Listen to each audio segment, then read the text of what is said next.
So how do you handle these three objections? That's what we're going to talk about today. If you'd like more information on sales and how I do what I do, be sure and hit that subscribe button below. Hit like on this video, it really helps the channel out. And if you'd like to know about learning from me, click the link down in the description and you can get some more information on that. So let's get started on how to handle these objections. Now, these three objections have got to be handled in every sales situation in the world. It doesn't matter if you're selling cars, if you're closing something over the phone. Heck, even somebody walking into the store to buy a television has to have these three things fixed.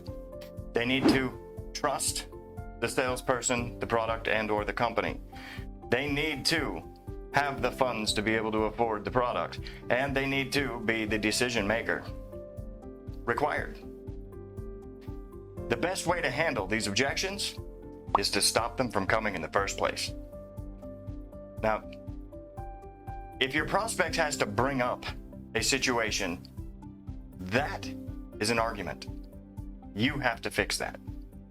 If you bring up the subject first, now it becomes a conversation and you show the prospect that you understand where they're coming from.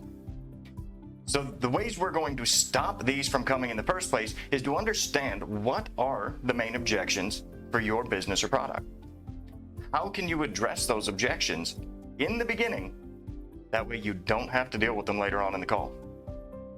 Now, I do this through what I call objection blocking. I block them from ever happening in the first place. I bring up any of these objections when it comes to the trust factor.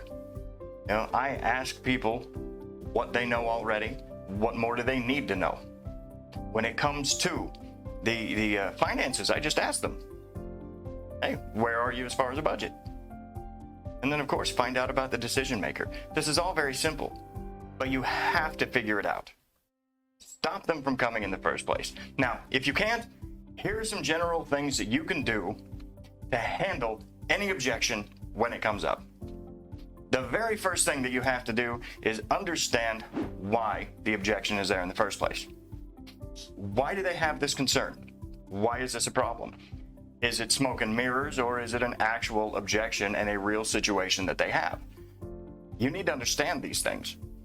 Ask questions. Find out more about where they're coming from and why it's there.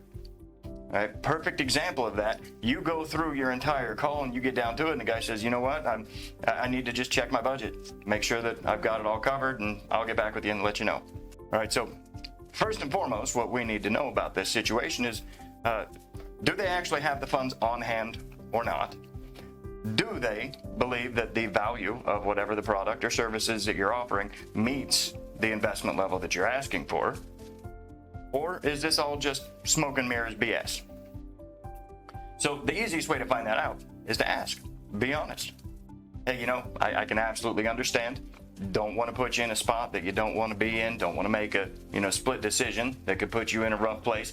But just out of curiosity, is this an issue of not having the funds on hand currently, or unsure if the value that the program's giving is worth the investment amount? Ask them. Why not? They're going to give you an answer. Now, if they feed you something about, hey, I get it, it's worth it, completely agree, yes, I've got the money, I just want to double check a few things, make sure it's there.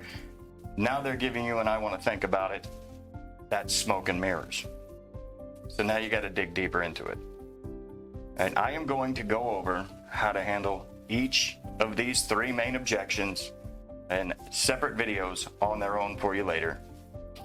Any other objections that you would like to see handled, please put down in the comments below. I'll make videos for them fast as I can. I'm here to help you to take your closing career to the next level.